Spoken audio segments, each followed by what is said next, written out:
మంచి టేస్టీగా చట్నీ కావాలనుకునే వాళ్ళు, నోరు కొంచెం బాగాలేదు అయినా కారం తినాలనుకునే వాళ్ళకి ఈ చట్నీ చాలా బాగుంటుంది. అల్లం చట్నీ కొంచెం డిఫరెంట్. దీనికి కావాల్సిన పదార్థాలు అట్లా ఇంట్లో ఉండే మెంబర్స్ని బట్టి అల్లం, ఆవాలు, టమాటా, ప్లేస్లో చింతపండు కూడా వేసుకోవచ్చు, పచ్చిమిరపకాయలు, కరివేపాకు, శనగపప్పు, షుగర్, సాల్ట్, కొత్తిమీర ఉంటే కొత్తిమీర కూడా వేసుకోవచ్చు. ఒక కళాయిలో ఆయిల్ పోసుకొని ఇవి దోరగా వేయించాలి. తర్వాత ఇవి కొంచెం వేగేటప్పుడు టమాటా వేయాలి.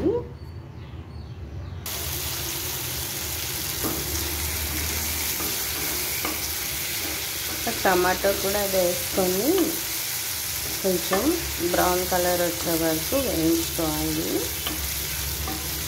చాలామంది పిల్లలు, కొంచెం పెద్దవాళ్ళు కూడాను కరివేపాకు తీసి పక్కన పెట్టేస్తూ ఉంటారు కదా, తినరు.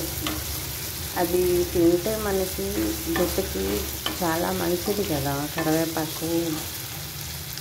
అప్పుడు ఏం చేయాలంటే ఏ చట్నీలోనే చేసేటప్పుడు గ్రైండర్ చేసేయండి. కొబ్బరి పలుకుల చట్నీ కానీ, అల్లం చట్నీ కానీ, ఉల్లి చట్నీల్లో కానీ కరివేపాకు వేసి వేయించేసి పేస్ట్ చేస్తే తీసి పడేయడానికి కూడా వాళ్ళకి అవ్వదు. హెల్తీగా ఉంటుంది కూడా. కొంచెం బ్రౌన్ వచ్చే వరకు వేగిన తర్వాత మిక్సీలో సాల్టు, షుగరు ఇది వేసి పేస్ట్ చేసుకోవడమే. ఇడ్లీతో కానీ దోశలతో కానీ చాలా బాగుంటుంది. పెసరట్టుతో కానీ చట్నీ చాలా బాగుంటుంది. వేగుతున్నాయి కదా, షుగర్ వేసుకుందాము. సాల్ట్,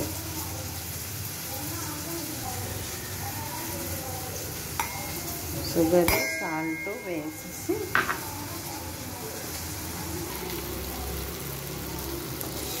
ఇవి వేగిపోయింది. ఇవి కొంచెం బాగా చల్లగా అయిన తర్వాత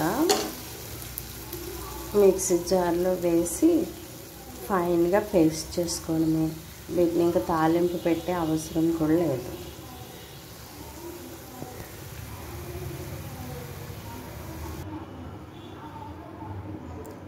ఇలా మిక్సీలో వేసుకొని ఫైన్గా